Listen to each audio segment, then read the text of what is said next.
Ladies and gentlemen, welcome to Mark Bell's Power Project podcast, hosted by the man himself, Mark Bell, co-hosted by Nsima Inyang and myself, Andrew Zaragoza. And today we had another Hootenanny podcast. We explained why we call it that in this episode, but basically we had a call-in show.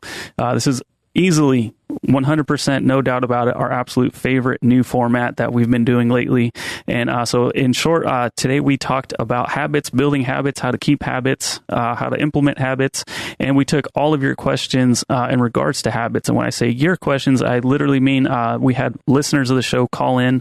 We have an awesome new call-in show format. The phone line is incredible. We're really loving it.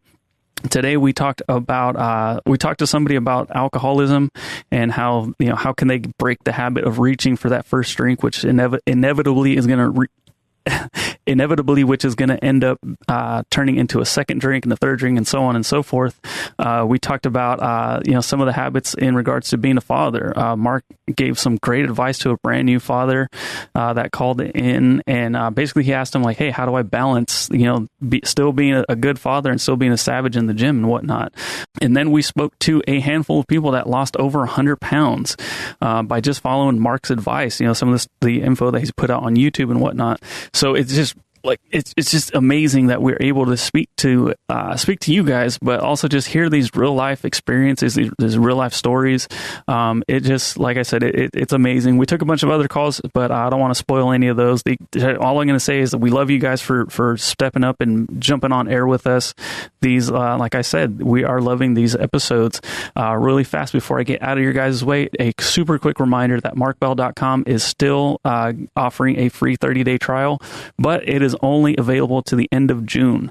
And today is June 15th, so you don't have that much time. So please register before the end of the month and you'll gain access to the entire website. And lastly, if you guys did miss out on today's episode, and if you want to take advantage of when we do these call-in shows and actually hit us up on air, please just text whatever you want. Doesn't have to be, it could be gibberish, it could be a word, it could be just doesn't matter. Text whatever you want to 206-737-7369. Again, that's 206-737-7369, and you guys will actually get a text notification saying Mark Bell's Power Project is live, and just a quick link to actually tap that on your phone, and then you guys will be listening to us live. But also, when you guys do that, you will have access to be noted or to see when we're actually taking calls, and you guys can jump on air with us. Anyways, that's it for me. Thank you again, everybody that called in. I hope you guys enjoy the show. If you do, please let us know. Hit us up on social media. All links, everything will be down in the description of wherever the heck you're listening or watching this episode. And ladies and gentlemen, please enjoy the show. Happy Monday, y'all. What's going on, man? What's happening? Ooh, it's Monday. It's Monday, and we're doing a Hootenanny. Yeah, we got another Hootenanny. We're still trying to figure out what the word means, but when we figure it out, we will let everybody know. Yeah. Yep. Well, if Wikipedia is correct, which, I don't know how accurate they can be all the time. 100% all the time. So it was the internet. Yeah, it always has the facts. Yeah, it does. So back in the day, basically, it was like open mic night, or it was a term used for open mic night. People can come up and do their, sing a song, whatever it was, and then the next guy would come out, or next, hopefully, woman would come out, and they would perform their song, and then it was kind of like karaoke night, except with no karaoke machine. No karaoke. Yeah. Well, yeah, shoot. Come on the podcast and sing, guys. Yeah. But that's not what we're going to be today's about. Yeah. Last night, I think I ate 2 of the flat irons. No, it was 2 nights ago that I ate 2 flat irons in a row. And that's like 180 grams of protein. But it doesn't feel like you're eating 180 grams of protein. That's the thing. That's actually, you stated something really cool there, because I don't know if it's because they're so lean, but when I ate those 2, I could have eaten another, but I just held myself back because I want to conserve. So it doesn't feel like it's 180 grams of protein, even though I ate it in one sitting, which is nice. Yeah, those are definitely my absolute favorite from Piedmontese. Those, and I know the Bavette steak's good, but the even just like a regular New York strip from them is incredible. And of course the ribeyes, but the the grass-fed, grass-finished ribeye. Yeah. Dude, second to none. I don't get it. We have yet to try the coveted dry age that Mark's been talking about. Yeah, what's that all about? Yeah, I think I was telling you guys they're building like a whole facility. It looks amazing. They're going to be able to have more grass-fed stuff. They're going to have more dry aged stuff. So, hey, thanks to everybody that listens to the show and that participates in ordering Piedmontese. I mean, we're buying them bigger facilities. I mean, it's true. I mean, that's the way to look at it. I've heard countless people tell me like, oh yeah, I order all the time. I use your code. So you guys are helping it move forward, and we'll have more amazing beef, and they're going to keep figuring out how to, nutrition up these cows and have them be big and strong so we can keep getting some good food. Yeah, buddy. For more information on the best beef in the planet, please head over to Piedmontese.com. That's Piedmontese.com. At checkout, enter promo code Power Project for 25% off your order. And if your order is $99 or more, you get free 2-day shipping. I do want this company to last forever, though. Way better. Their beef is too good. Yeah, it's way good. Anyway, so what you guys got on your minds today? We just chilling, I think. Yeah, waiting for the first call. We want to talk about some habit stuff. So should be cool. Yeah, we'll definitely open up the fan lines pretty soon. So, floodgates. Yeah, so if you guys are listening live, once you see the little notification on your screen, please, if you have a question, hit us up. It's 206-737-7369. And also, if you guys are listening to this after we go off air, you can text that number, and the next time we go live and we're taking calls, you guys will get a text notification. Have you guys ever tried sniffing electrolytes? I'm just curious. I just feel like it might be an only off of someone's ass. Yeah. Super effective. I think maybe taking it. It was a male stripper. It was a male stripper. You guys want to break me down? It was a male stripper. It might be a good idea to maybe heat it up on the heat it up, put on it a in spoon. Heat it up in a spoon, inject, or put it in one of those injector things that go up your butt. Heat it up and just put it up. The thing Smokey was talking about. Exactly. Exactly. I think that might be a good idea. I think it was huge. Unbelievable. Well, when you got, when you're a little bit loose down there, anything fits. Anything's possible. Anything's possible. Yeah, we're going to be talking today about habits and, kind of how to build them, how to kind of keep some momentum going with a habit, because it's hard. You try something new and you don't really like it that much when you first start, and sometimes it takes a long time to get used to that habit. I'll kind of start out by talking about just walking. I started walking like a long time ago, probably about 7 years ago or so. Jesse Burdick convinced me to do some fat guy cardio, because he was like, I started to implement some small changes into my diet, and that was basically going a little bit more paleo-ish. At the time, I was 330, and I was just trying to get rid of junk from my diet, and that wasn't easy. And I would tell Burdick, I was like, I'm still not being that consistent with the diet. I'm still cheating like almost every other day. And he's like, well, let's just see if we can get some activity going. He's like, if we can get the activity built up and we can kind of slowly chip away at the nutrition, then you should still continue to make progress and lose weight. And so that's kind of what I did. I ate natural foods, natty foods, and started to do some walking. And I would just I have a vest. I don't know why the vest weighs 11 pounds, but that's what it weighs. Yeah. And I didn't need a lot of weight on me when I was that heavy. And I would literally walk for 10 minutes. I would set it on my phone. And when I was 5 minutes away from the house, I'd walk 5 minutes back.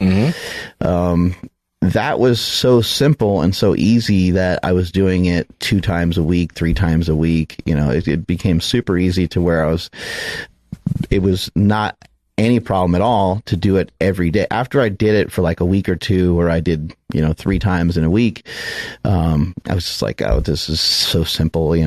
So easy. I can do it every day, So then the 10-minute walk turned into like a lap around the neighborhood, which was more like a 12-minute walk, and so on. But what I learned from that experience was the thing that you're trying to bring in should be super, super simple. I like to use the word simple rather than easy. I do think it should be kind of easy too, but easy is different for each person. There actually might even be a level of courageousness to it for some, because the definition of doing something courageous is that you're kind of scared to do it. And for some people, just, some people are scared to go outside, period. Like, people have these fears, right?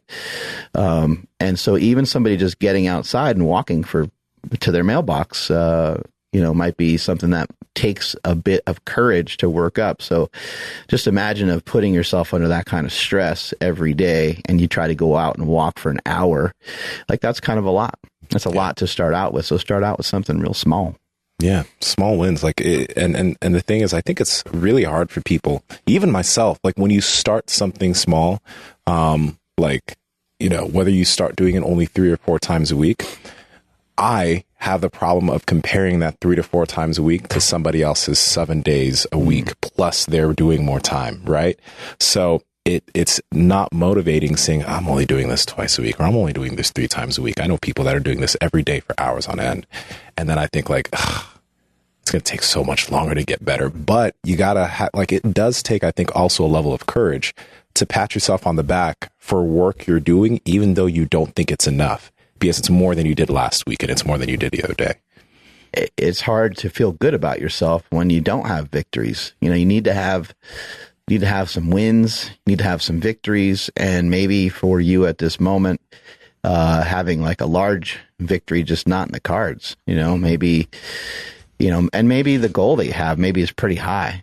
Maybe you want to have a set of abs or something. And then you're just thinking, like, you're not going to be happy until you get that. And the truth is you could be happy right now if you could have some more, if you could set up some more victories that are going to be a little bit simpler. They're going to be stuff that you can maybe reach for right now. Like, what about celebrating something like this? What about the decision to, after dinner, to have a protein shake, or to eat an apple with a little bit of peanut butter on it? Not the whole jar of peanut butter, but with, you make a decision, you change one habit in for another. It's almost like you're turning it in and trading it in with somebody. You're like, all right, well, here's my bowl of ice cream. As much as I want that, I'm trading it in for some yogurt and some whey protein, or a protein shake. And you should feel really good about that. Like, that's a fucking victory. I mean, you could, have some boxes set up, and you can have like a little checklist during your day. And the greatest thing about having a checklist is that you actually get to check something off. You're like, I did that. I mowed the lawn today. Well, being not that I would ever mow a lawn, but if I did mow a lawn, I would be able to check it off. It could be that you wanted to go get a haircut that day. Yeah. Anything. It doesn't have to be. I think people sometimes confuse their goals,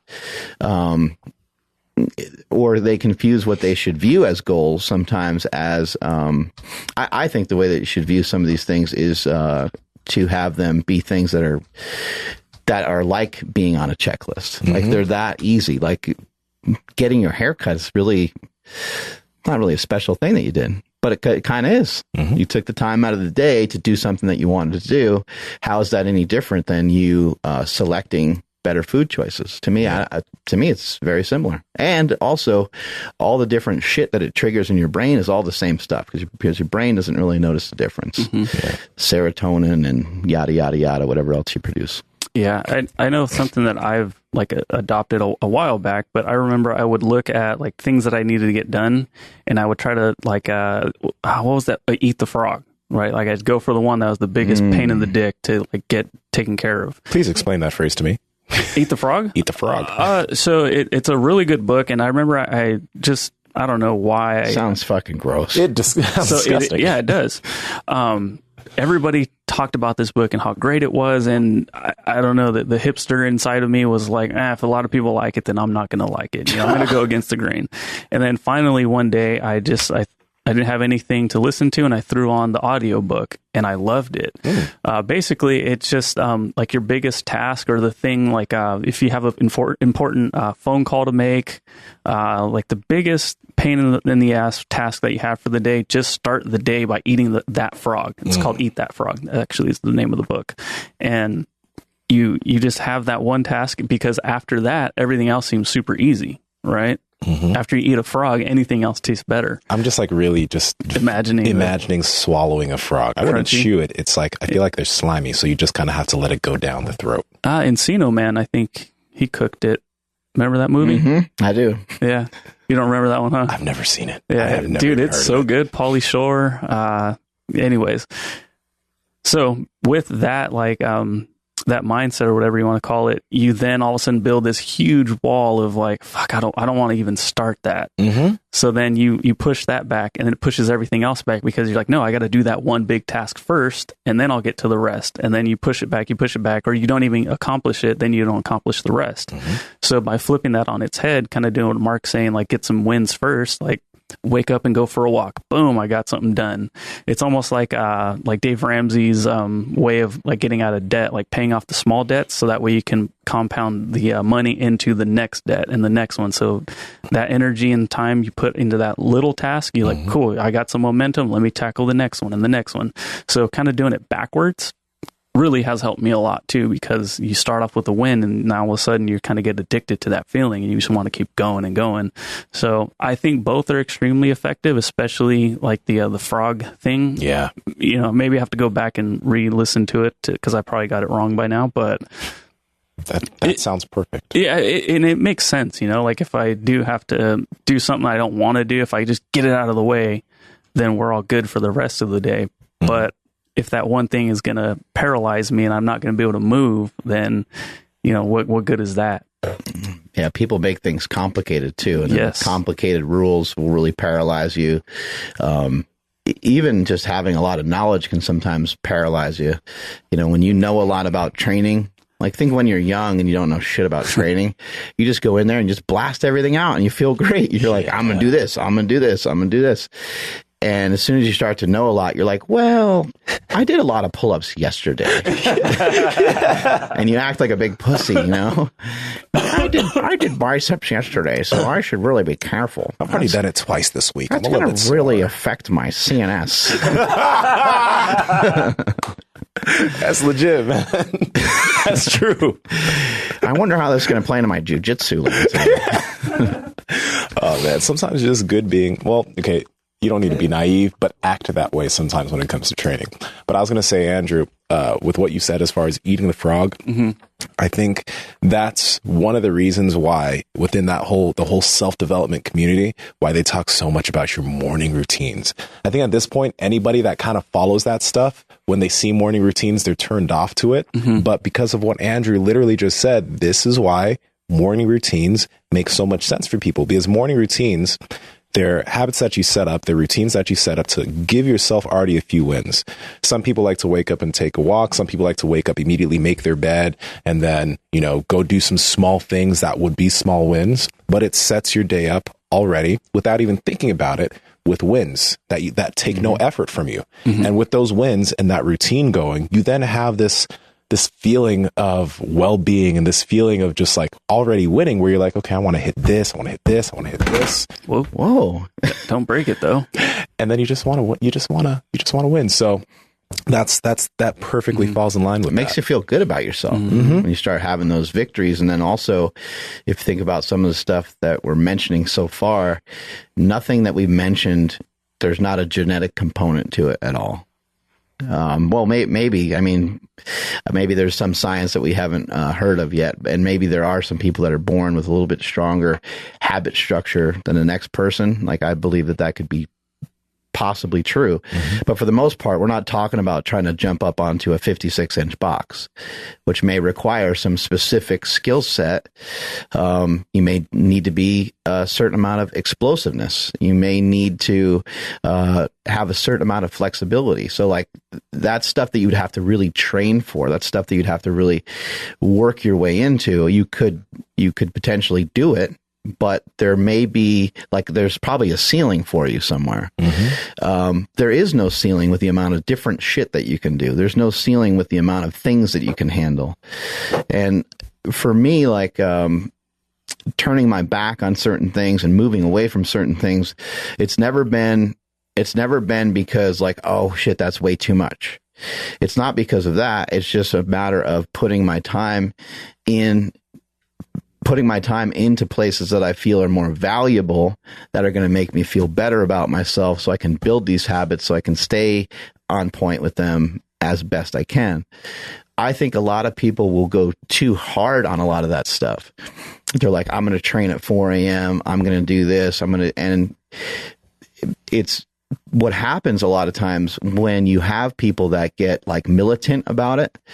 They revert back to the exact thing that they were doing before, because it's too hard to spin all these plates at the same time without having a couple crash down. Yeah. So somebody that trains at 4 a.m., I would just, this is just an assumption, I'm not 100% sure, but people that have developed a habit to train real early in the morning, they probably either train real early in the morning or do nothing. It's a little bit of an all or nothing mentality. And if they don't have that there, then they can't follow through with the other stuff that they have going, with the other stuff they have going on. It's almost like they need that structure. My whole point here is that we respond really well to scheduling. We respond really well to having a routine, perhaps. But I would also just say, try not to make your routine ridiculous. Mm-hmm. Make it manageable. Think about like a doctor, right? Doctors are pretty damn busy, but what happens when you go to the doctor? You're always waiting in the waiting room forever, right? Mm-hmm. But it's because the doctor, like, even though the doctor tries to space out his time and he tries to make more room for everything, there's still a lot of times where things like overlap, and I think for us, we have to schedule stuff, and not only schedule stuff, but we have to schedule stuff and have it be reasonable. Like, it might take you 15 minutes for you to drive over to jiu-jitsu, but it's not really going to be 15 minutes. It's going to be like 30, because I don't know, maybe there's a little bit of traffic, or maybe you had to stop somewhere and get a drink or whatever. Like, you need to allow a lot more time than you're thinking, or maybe you just get sidetracked and you're talking on the phone for a few minutes and take the wrong exit or something like that, So you got to really allow for a little bit more time than is necessary. So in setting up your routine and your schedules, just make sure you're not being crazy with it. Cool. You guys ready for our first call? Yeah, we are. Let's go. Okay, let's see who we got. Caller, what's your name and where are you calling from? Hello? Is that Casey Mitchell?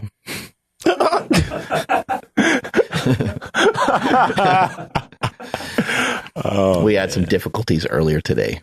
Technical difficulties. Oh, no. Do we got anybody there? These electrolytes want to make an escape. Already? Yeah, you did. Hey, man, it's like a 40-hour I'm on right now. Like, these liquids are coming through. Everybody better back up.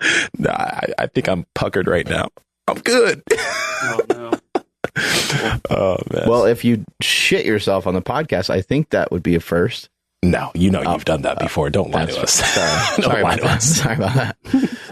Let me make sure this is on right. Yep, we're good. Did you push the right button? Mm-hmm. So, sorry, caller. Call back and try again. Let's see. Something happened to that guy. Something happened. Yeah, hopefully this one works out. Nothing's changed. So let's see what happens. Caller, are you there? Hello? I wonder if it's on mine. Oh, I see what happened. Yeah. Hello. Oh, there we go. We got somebody now. Can you hear me? We can hear you. What's your name, man? Where are you calling from? My name's Daniel Garza. I live in South Texas. Cool. What's going on today, man? How can we help you out? 2 hours from the border. Nothing, man. I feel like I won the lottery. I feel nervous for some reason. That's because Nsima makes a lot of people nervous. That's awesome. It's biceps. I just want to say thanks. I like your show, and you give me a lot of motivation to keep working out. I listen to y'all's podcast whenever I'm working out, man. It's great. I love listening to y'all talk. Thank you. Appreciate it. Well, I guess the only question about a habit I would have is, sometimes at night I like to have a drink. And it's not necessarily bad to have one drink, but sometimes it leads to another one. Sometimes it just leads to staying up later. So you have any advice for, maybe just how to avoid that one drink and maybe just go to sleep? Yeah, I think, being clear with your goals, I think can really help. So if you have a particular goal, you have a particular thing that you're training for, I think that can help you align your habits and your actions with the goal. What is your goal at the moment? What are you trying to do? Trying to just get leaner or something like that? Yeah, just kind of like just bulk up a little bit, but not like I'm not doing like a heavy bulk. I don't want to get fat, I guess. Right. I'm about 6 foot. I weigh 190. I'd like to get over 200, maybe 210. Yeah, I would just say like to try to keep that in the front of your mind, that your goal is to be bigger, more muscular. Your goal is to be stronger, and that if somebody came to you for advice and you listed out the top 5 things that would help someone get bigger and stronger, just alcohol, it wouldn't appear on the list. Like the list of things is like, you want to like eat more food, maybe increase calories. You want to train hard. You want to also make sure that you get sleep. And, alcohol can kind of compromise it can compromise your sleep. So you could be, you want to think about, what I would suggest is that when you get to the end of the day like that, I think that you should try to think about all the work that you put in the entire day, and think about how the alcohol isn't really necessarily relaxing, but how it's counterproductive to everything else that you did during the day. The steak that you ate, the vegetables that you ate, the potato that you ate, all the stuff that you ate was to align directly with that goal. And now you kind of threw a monkey wrench into it, which is going to kind of throw a lot of things off. So I would recommend something like that. And then I'd also recommend having like one day a week, where you can just say F it and go for it. And that way you at least, still have room to, explore some of the stuff that you want to do. Along with that, homie, I know that he said you can have one day where you say F it and go for it. But remember, when we say go for it, with alcohol, it's a very different deal. So like Mark mentioned, at this point, you already understand that if you drink at night, right, it massively affects your sleep, and your goal is getting bigger, and sleep is the biggest factor in you gaining muscle. You gain a lot of your muscle when you're asleep. And if that's compromised, you won't be gaining nearly as much. Right. But number 2, if there's one day, right, where you're like, all right, I'm going to go for it tonight. I'm going to get all these beers in, or whatever it is, that can actually mess you up for a few days as far as your gym performance is concerned, especially if like you had a lot of drinks, well, you feel kind of hungover the next day, and then the next day your performance is hampered, and the next day you're getting close to where you were before, and then by day 4 you're back to where you should be. So that one day that Mark mentioned, still try to keep it light. And all that's spot on. I'd also keep this in mind too. You can have the fuck it's in either direction. People say, oh, fuck it, I'm just going to have a drink. Well, you can say, fuck it, I'm not going to have a drink. And I'm going to see what the hell happens when I'm really dedicated and really serious for 30 days or for 60 days. Let me just try this out for a little bit and see how it goes. This from being in the gym, from training, how many times you said, fuck it, I'm going to do another set.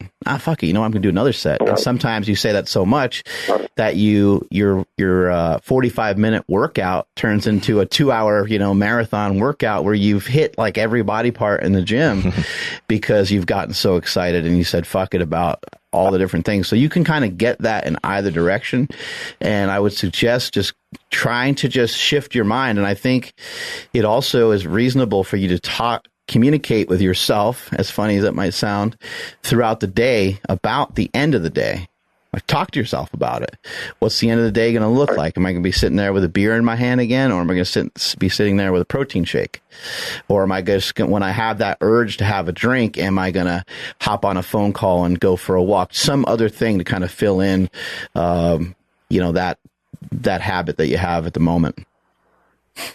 Okay. That's great, man. Thanks. Yeah. Great advice. Yeah, and for anybody else that might be listening, if it's because I know this was me back in the day, like a socializing aspect of it all, like not wanting to not drink that beer or whatever it was. Mark mentioned something a couple times on the podcast previously, which was freaking gold. It doesn't really matter if you're with a group of people and you're the only one not drinking, because they're going to be hammered and you're not, but you can still get away with everything as if you were, because they're not going to know the difference. They're not going to know any better. So that's just, I'm not saying that was you, but if anybody else is listening, that could be, something that they're, facing as well. And to me, that's such an easy way of getting around. Yeah. You're free to talk weird and act silly. Yeah. You take advantage of them. Oh, well. No, like business wise or something like, oh, let me borrow your car for the weekend or something. Let me stick a little something in there. Yeah, we're definitely not going to be Bill Cosby, but you know what I mean. The old backdrop. Awesome, man. Thank you so much for calling in. Appreciate it. This was awesome. Just want to give a shout out to Andrew. Thanks, Andrew, and Nsima. Hey, thanks. Like I said, I listen to all of you guys all the time, man. Y'all are great. Thanks, man. Appreciate it. Thank you so much. Thank you so much, brother. Heavy stuff starting out the day. That's awesome. Yeah. That was really cool. Yeah. Yeah, you guys ready for some mo? Ready for some more. There's a lot of people that do that. A little self-sabotage at the end of the day. Mm-hmm. You do a lot of good things for yourself throughout the day. I think a lot of people are smart enough to know, starting off the day with like a bagel and cream cheese, or starting off the day with a donut is just not a great way to start the day off. And if you've paid attention to your nutrition in the past, it kind of makes you feel like crap, especially if you ever got really locked into nutrition. You're like, I don't want to do that. But at the end of the day, you don't mind doing it later in the day because you're just going to be going to bed. You don't think it's going to really have the same, it doesn't have the same consequences. Obviously, it can still hamper your ability to get in better shape and things of that nature, but it doesn't make you feel like crap. Yeah. So I think that's where a lot of people kind of let their defenses down. You got to keep the hands up at all times. That's exactly what I was going to say. Yeah, people are tired by then, so like the decision making is kind of not as on point as it was earlier. So that makes a lot of sense. How do you feel? Because I was going to actually ask you this while he was on the call, but with I wonder, do you have any different takes in terms of alcohol and starting small with that? So starting a reduction smaller. So for example, if you're a guy that has, let's just say, a beer a night, or a beer 7 days a week, maybe next day your goal, or next week your goal is having only one 4 or 5 days. Or do you feel that it's just better with alcohol, because it's that type of substance, to just go to like 1 or 2 immediately? I think for a lot of people, they could just simply cut back. I think that sounds really reasonable. Also, too, I think if you drink earlier, I think it's better for your sleep. Not necessarily that it makes your sleep better than not having alcohol at all, but I think that if you were to, have a drink at 5 p.m. and you went to bed at 10 p.m., I don't really think that'd have much negative impact. I also think that if you legitimately only had 1 or 2 drinks, I think that's totally reasonable. But again, I would suggest trying to pull back the amount of times that you do that, the amount of days of a week that you do that. Most of the time, if I don't have a drink and like most of everyone around me has a drink, I think just about every single time I always, I never regret it. Like it's always like, I am always like kind of proud of the decision, especially when you wake up the next day. I don't drink very often, so even just some alcohol kind of makes me not feel amazing the next morning. So I think that's an added benefit for me, because I get kind of a slap on the wrist, for if I have too many drinks. No, I was going to say it's, because we are on that topic, somebody in the chat room, they're airing their stuff out, saying that they actually do have a drinking problem. And so his question was like, what if you start drinking at 7 a.m.? He says he starts the day off with vodka and water. Yeah. I mean, you're getting into something that is most likely like an addiction.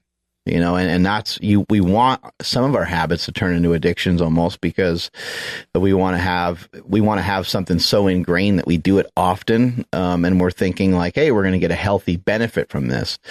But getting getting addicted to anything can be dangerous.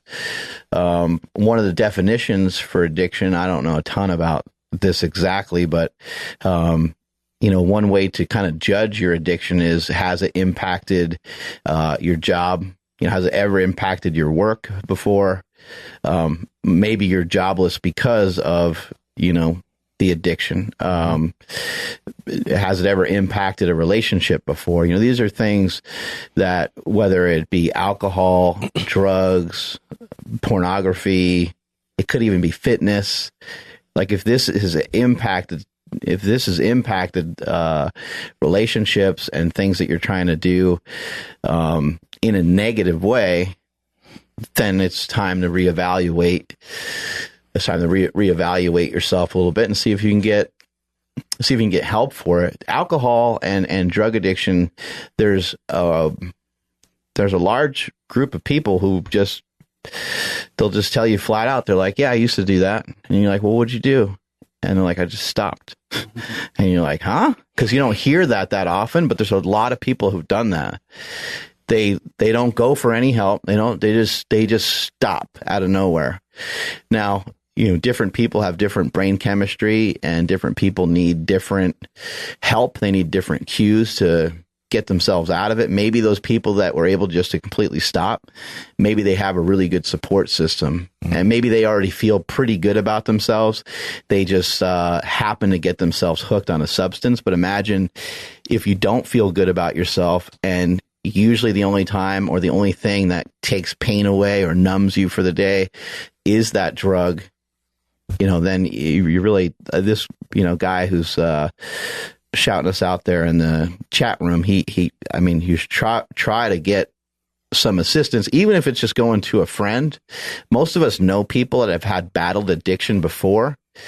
Even going to a friend of a friend or whatever, say, hey man, if I had a problem and I didn't know what to do, I'd go to someone like Nsima and say, hey man, I'm really struggling with this shit. I don't know if you know anybody, somebody knows somebody that's overcame it, and they can help set you in the right direction. We had to bring my brother to a goddamn, I'm forgetting the name of those kind of facilities. We had to bring him to a facility that you basically go to for like 2 or 3 days. And it's just to kind of blunt the first, urges or first waves of addiction. Mm-hmm.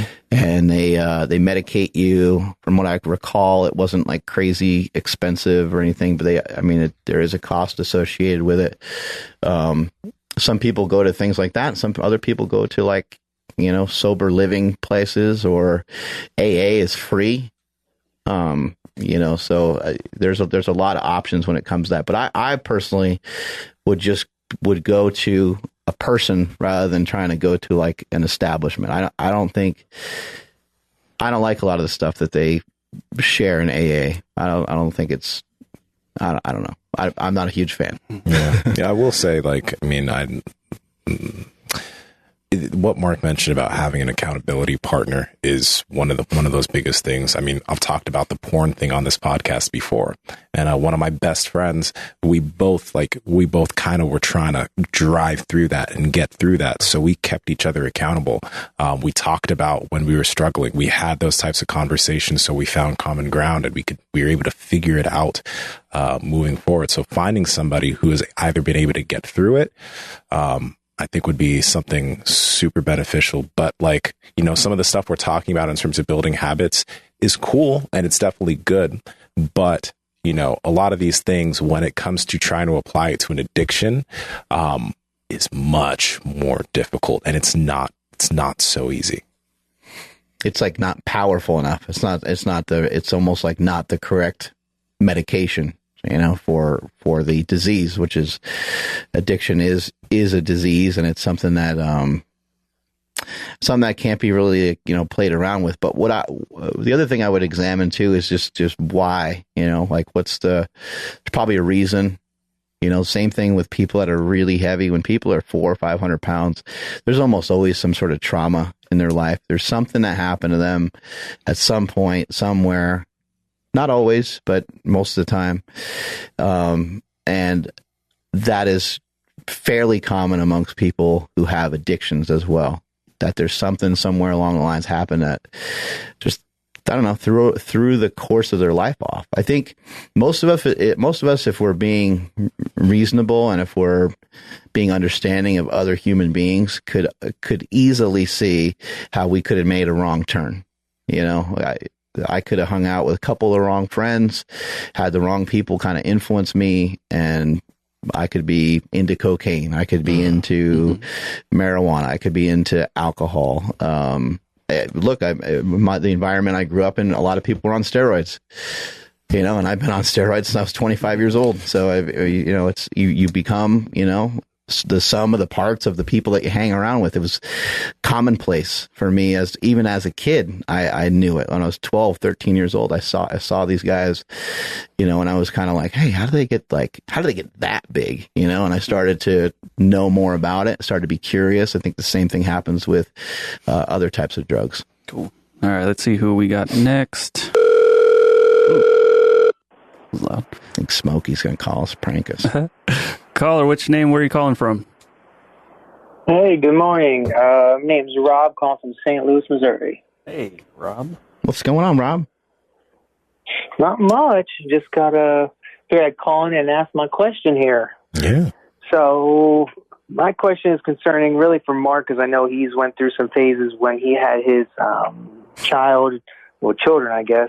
I just had a baby boy 2 weeks ago. Congratulations. Just trying to get some advice on balancing training and being a new father and all that fun stuff. Kind of, how'd you deal with that? Well, I have an amazing wife, so that helps a lot. The suggestion number one is to try to assist your significant other as much as possible so that they're not super stressed. You'll know, you'll get the daggers, you'll get the look, you know, as if they're going to murder you in your sleep. And so I would be really conscious of that. Maybe there's things around the house that maybe you don't normally participate in, so maybe you can participate in them more. You know, whatever the wifey's obligations or your girlfriend's obligations, whoever it may be, whatever they're responsible for, see if you can take some of that burden, because the dad's attachment to the kid, it's really weird. And only other dads kind of understand this, but you don't even get attached to your kid till your kid's like 3 or 4. I know that kind of sounds pathetic, but I think the mom and the child are connected right away. There's a bunch of reasons for that, but and it sounds like almost heartless to say it as a dad, but that's kind of the truth of it. You don't really realize that this thing is yours, and you got to take care of this thing for the rest of your life until your kid's like 4, even though you know all this going in. And then that bond is really solidified. But in terms of managing your time, you know, try to do things when everybody's sleeping if you can. You know, whether that's a late night workout or whether that's an early morning workout. Maybe your workouts don't have to be done during that time, but maybe you can figure out a way to do some of your work at that time. So those are all things I think that would be really helpful. And just, again, being super courteous to your significant other, I think is the best route that you can do. Hey, you know, I picked up some food on my way home from work. Those kinds of things, just to take the burden off if she normally cooks. And also giving your spouse alone time and space, like, hey, I'm going to watch the baby, which is like pretty wild when the baby is like a baby. It's an experience as a dad, because you just don't know what you're doing. But that is really, really valuable, to allow your significant other to, you know, get out of the house and go enjoy, you know, something with their sister or their friend or whomever. Because I think I think being a mom, being like a stay-at-home mom, if that's the case that you have going on, I think is actually can be really like lonely, because you're just with like a baby all day and you're not talking to an adult. And there's postpartum depression. There's all kinds of things that women deal with, but they're built so damn strong that they're able to somehow handle it all. But those would just be some of the suggestions. I'd really just, rather than have your focus on yourself, how do I balance all this shit out? Just kind of lean into being able to assist your spouse as much as possible. And the team effort will make your time, it will help make your time more available, because your significant other should have more energy to assist on other stuff. Right. Did you, so something I'm kind of understanding too is, like, I have an awesome wife and she supports me and still like lets me sneak off a couple of days a week to go get some training in, but I still feel kind of guilty leaving. Did you experience that? And like, how did you deal with the guilt of still kind of doing some things that you felt you needed to stay healthy or sane? No, I don't think you should feel guilty, because it's for you. You know, it wouldn't be any different if you told your wife, hey, I want you to go, and whatever her favorite thing is, whether it's, her doing yoga or her going to a gym, or even just her hanging out with her friends, or maybe she wanted to get a manicure or pedicure or whatever it is that she's into. If you said, hey, I'm going to watch the kid, while you go do these things, you wouldn't want her to feel guilty about that either. And it's for your gym time, the thing that you love to do is really, really important to your overall health and your mental health. I would just kind of, also ask, does it need to be 10 or 12 hours, every single week that you're in a gym? Are there other ways you can exercise and work out that maybe don't take as long? Like, I don't know how long you work out for, but sometimes that's the case. Sometimes we, train for like 2 hours or leave the house for 2 hours because it might be 30 minutes to the gym, 30 minutes back, an hour workout. And you're gone for a long time. So if you do 2 hours every single day and, you add that up in 7 days a week or so, that might be a little excessive. And then you might be able to think, I'm going to shift up my training program and I'm just going to train one body part per every time I go to the gym. And maybe those workouts, take half the amount of time. Or maybe you can work out somewhere closer to the house. Maybe sometimes you can even just work out at home. So those will all be things that I would look into. But no, you definitely shouldn't feel guilty about doing anything that's for yourself, because anything that's for yourself is for your whole family as well. All right. Cool. Last piece. Does it actually get better the older they get? Yeah, you run into different. How old is your kid? How old is your kid now? He's a brand new baby, like 2 weeks. So it's a lot. Yeah. Yeah, it gets, well, when they're that age, you don't even have any idea why they're crying and stuff, I know. It's just like, man, I got a broken one, man. Like this, this one makes a lot of noise. They do get louder. Their crying gets louder. So you have that to look forward to. But, it will get a lot better because, and also too, what's cool is your kid goes through these stages. Your kid will go through stages, and the stages that they go through, they all take a little bit of time. So it allows you time to adjust as a parent.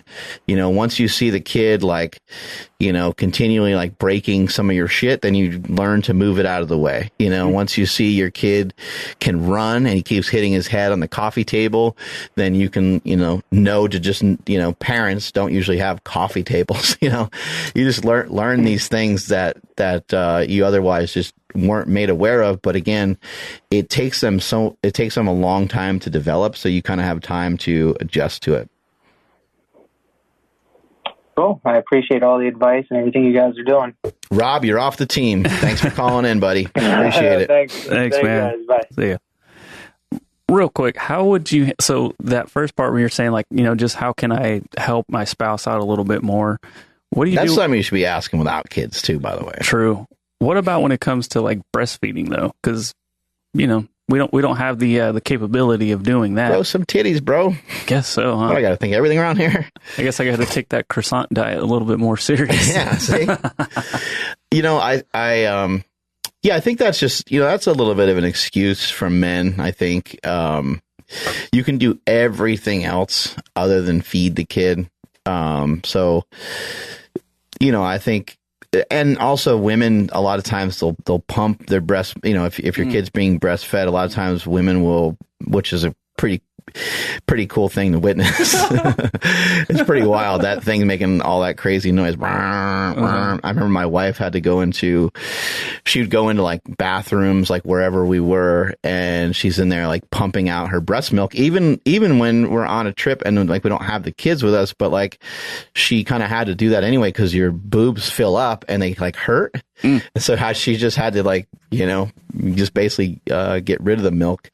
But you know, I think, you can't help with a lot of stuff, but there's a lot of stuff you can help with. So what I used to do, my job was to like, I changed diapers a lot.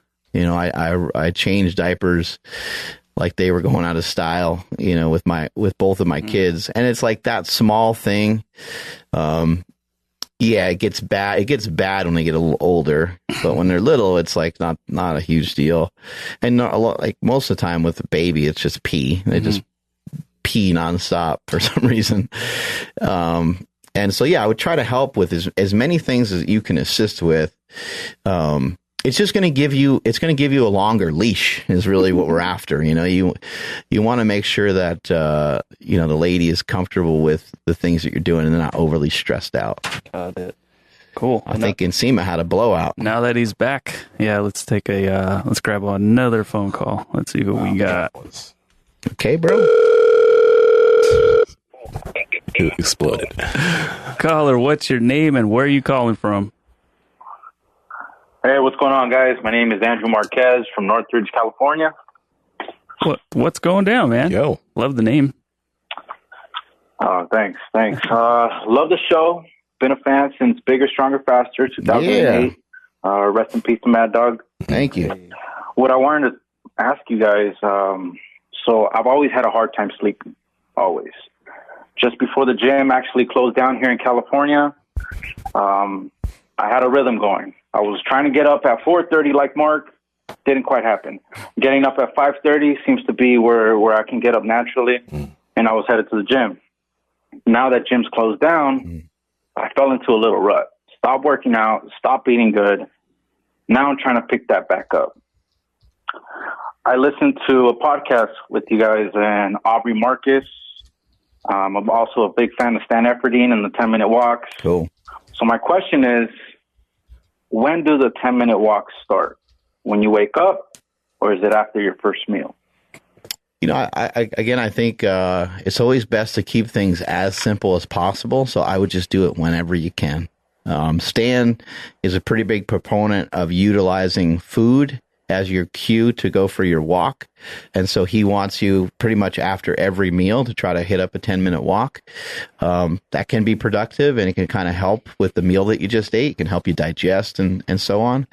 But I would say just build the habit of figuring out when to do the walks. And, you know, the gyms, your gym is probably open now, right? Negative. It's 24-hour fitness, so they're still closed. Oh, right. Plus, you're in LA, and I think things are kind of shut down for a little bit longer near Los Angeles. Yeah. What I would suggest is that because you built a habit to wake up at 5:30 for at least a little bit there, I would maybe wake up at 5:30 or 6. I wouldn't put so much reliance on really worrying about when you wake up so much as being more concerned with making sure that you get enough sleep, since you said sleep is a major problem. Go to bed, 8 hours earlier than whenever it is that you want to wake up, maybe even 8.5 hours. So you got a little extra wiggle room for the latency, for the actual, you actually falling asleep.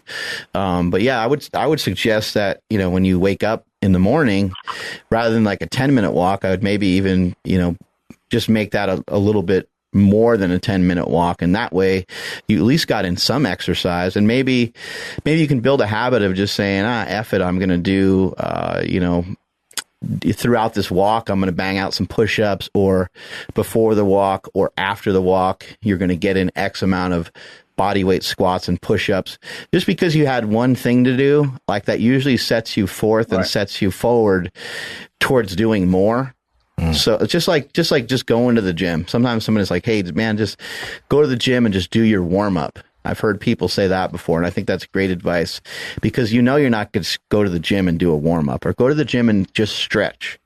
You know that once you stretch or warm up, you know that you're probably going to just be like, screw it, man, I'm here. I might as well at least do some biceps and triceps while I'm here, get a good pump and feel good. So yeah, that would be my main suggestion would be, to when you wake up in the morning, try to get in a little bit of exercise and try to hit up that walk. And, along to add on to that, man, since you still currently can't go to the gym and you can't get back to your better former routine, we were talking about this the other day. One thing that Mark did during quarantine was he got better at something else outside the gym. And that something else was, I believe, running, right? So he picked up something new to try to improve, but that in itself still helped his fitness. I know that a lot of individuals that have messaged me have really started trying, I can't lift as much. So they started focusing on mobility. And if you're having problems with sleep, a really good thing you can do is I have mobility videos on YouTube. There's a lot of other people that have stretching videos on YouTube. Maybe do something like that before you go to sleep, because I know it's totally anecdotal, but a lot of people tell me, and I find this for myself too, stretching versus sleep, stretching right before sleep kind of knocks you out. It really does. There's something about it that relaxes you. It allows you to just fall asleep. But the other benefit is because you're a lifter, if you're able to get more mobile during this quarantine, when you get back in the gym, you're going to be feeling pretty damn good. You're not going to feel super tight. You'll feel maybe a little bit weaker because you haven't been lifting as much, but you'll feel good heading back into your former routine. Plus, you have a win because you've developed something new while you haven't been in the gym. Okay. Another suggestion. Check that out. Another suggestion for you would be to, while you're doing your stuff in the morning, I would try to give yourself something to look forward to. So you can listen to, this podcast, or you can listen to your favorite podcast, or even just listen to music. And then kind of use that a little bit as an incentive. Maybe after your walk and after you get in some exercise, you cook up a breakfast that you like. Maybe you like bacon, or maybe you like omelets or something, and you can kind of think about all that. Oh, once I get this done, then I'm going to be able to do that. And that's going to be, that's going to taste good. That's going to be kind of rewarding. And you might pair those two things up sometimes. You might, start to associate those two things together. So those are a bunch of suggestions that I think will work to help you head in the right direction. Okay. How do you guys feel about taking naps in the middle of the day?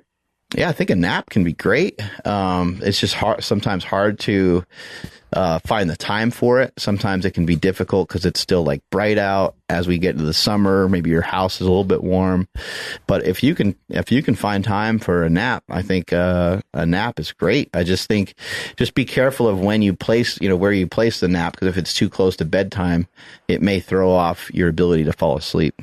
Mm-hmm. Yeah, it's definitely super useful. One more question, guys.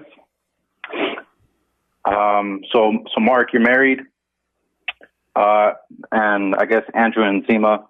When you guys go to family parties, I know you guys are into fitness, eating good. How do you guys not look like the oddball that is picking and choosing what to eat at a family party? And Mark, since you're married, if you go to your wife's side, how do you make them understand that, hey, I don't eat that, without I guess going against their culture?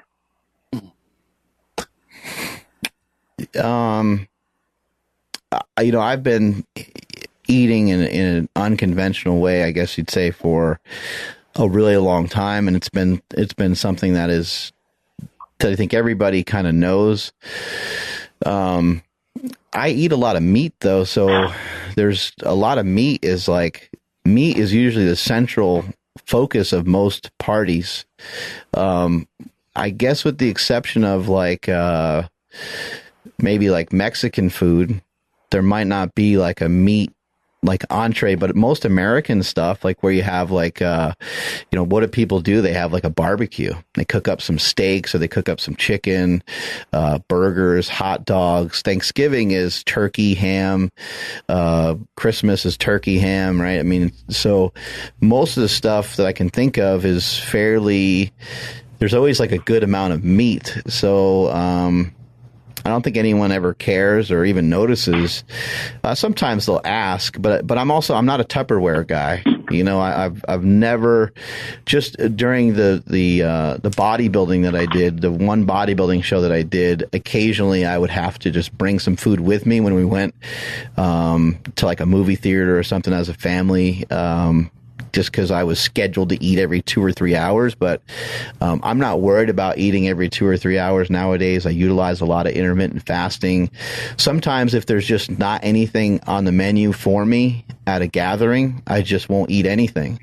And that sometimes will bug people, probably more so than me making a weird choice or me, picking croutons out of a salad or something weird. It'll probably be, not eating anything sometimes bugs people the most, but they usually get over it really quick. They're like, you're not going to eat anything at all. And usually I'll just say, I ate before I came here. Totally fine, and usually they're just, they get over it. But I think, it's a great opportunity for education. So when someone's like, man, what are you doing? Why are you only eating chicken and you didn't have any salad? You didn't have any dessert. You can say, well, I really got into nutrition a while back. I'm trying to build more muscle.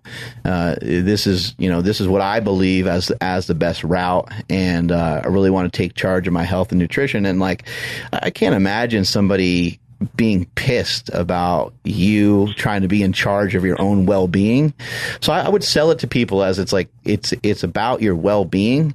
It's not about, you having abs or you having big biceps, because a lot of people will be put off by that because I think they're scared because you're going to be so different than them, because they might be fat themselves and they might kind of be worried about you thinking in that direction. But if you're just like, hey, I really, this is something I take great pleasure in. I love working out, and I'm trying just to feel good about myself every day. It's like, I don't know, man, like who's going to knock that?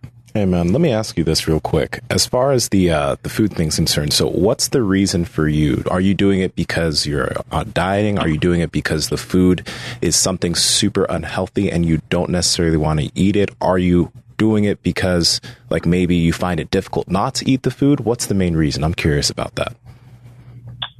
Oh, yes. So the reason is because the food is super unhealthy. So I am Mexican. Mm-hmm. My wife is Filipino.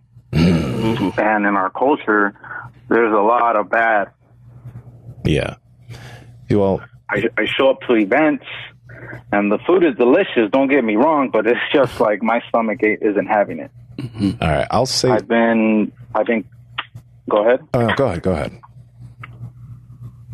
Let me give you a little example of something like this week coming up. We have a employee party that we're going to have on Friday, and we have like a taco truck that we rent out basically, and it is like, there's 3 or 4 different types of meat there, and yes, you can eat the tacos because they're delicious and you can have the tortilla with it, or you can just eat some piles of meat. So I think in a lot of cases there's almost always an opportunity to eat low or no carb.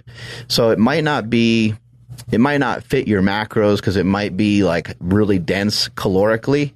But at least you can side up with some sort of diet, at some of these family functions sometimes. I mean, I don't know what you guys have prepared or what the things are, but I would just try to make sure, like, if you're trying to be healthier and the family make stuff and they don't leave you with a lot of options for your food, I would try to eat, before you go to the party. I would try, if it's you hosting the party, I don't think there's anything wrong with you eating something different. You cook up traditional stuff that everyone's going to love and like, and maybe you cook up a steak for yourself, but maybe also you cook up a little bit more than just one steak. That way, in case someone's like, hey, I'd actually like to have that too, then that way you can, but you also can work on kind of change, like, does your family enjoy being unhealthy? And that's a conversation that you can start to have, not to fight with everybody, but you can say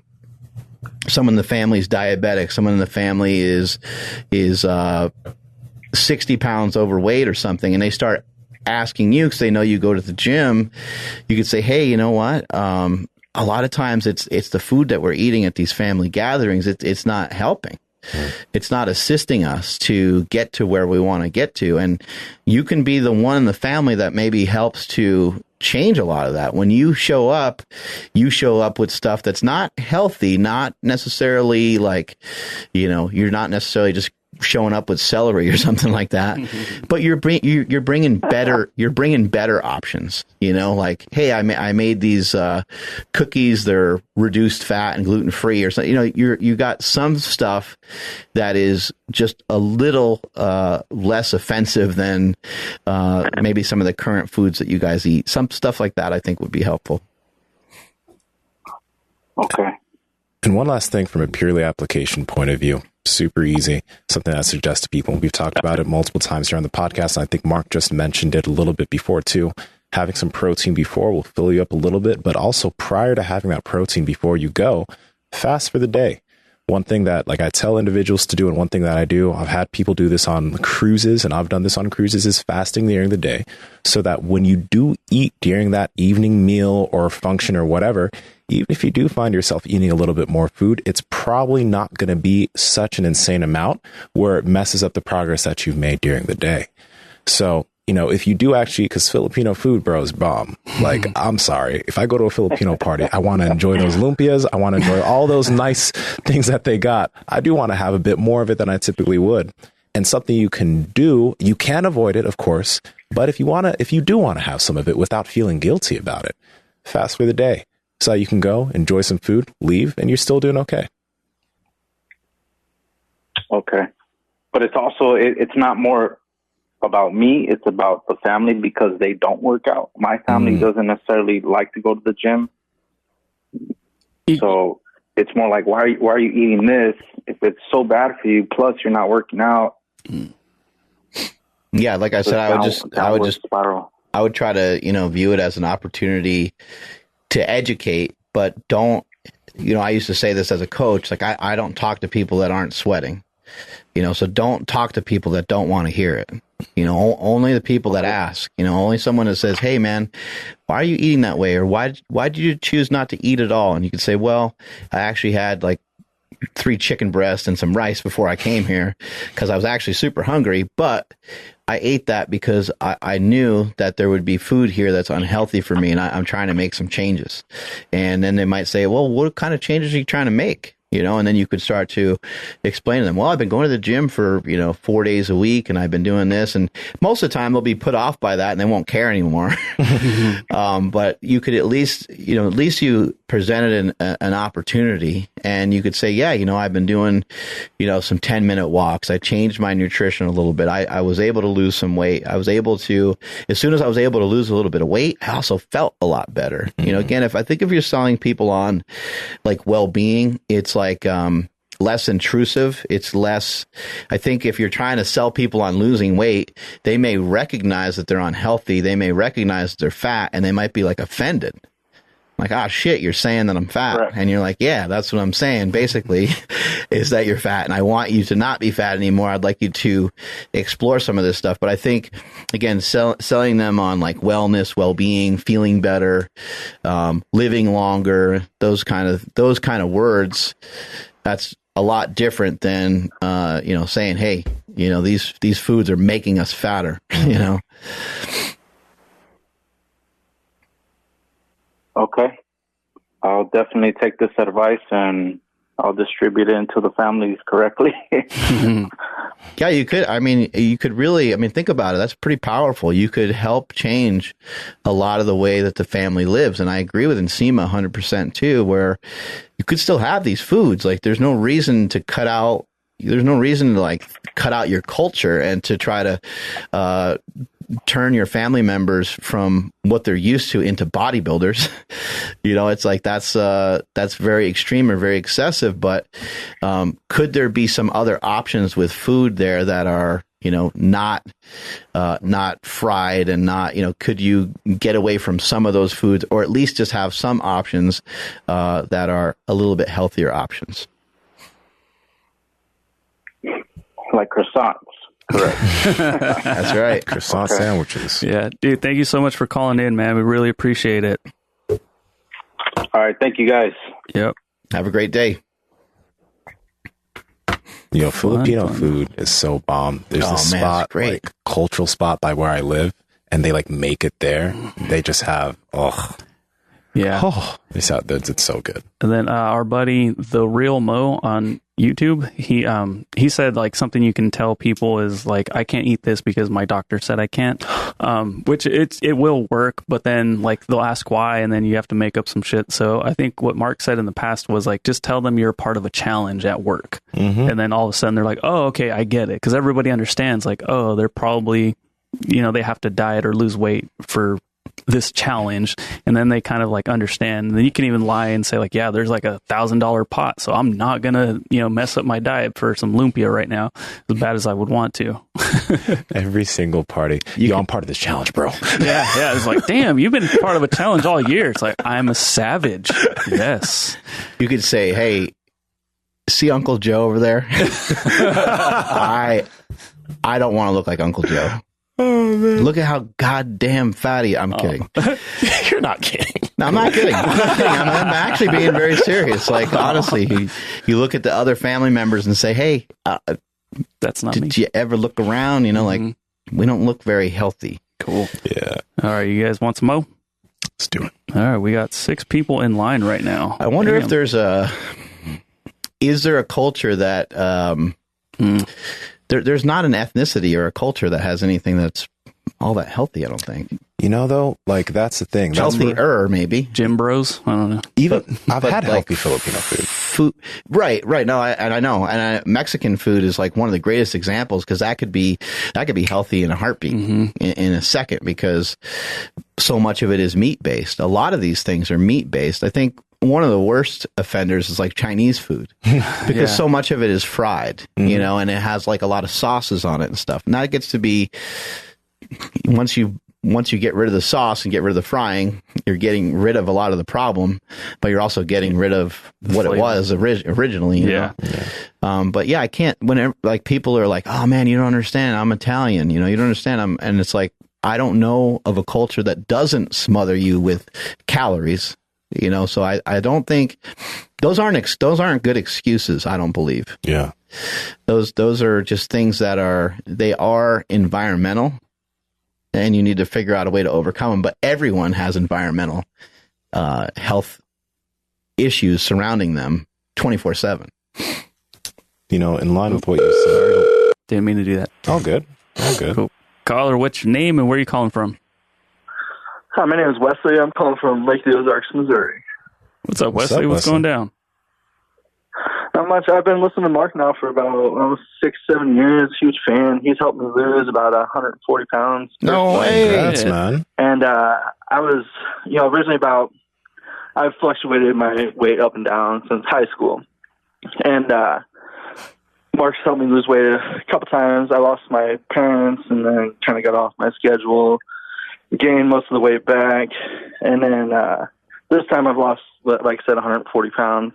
Wow. And I'm about 190 pounds, and I'm wanting to get a six-pack.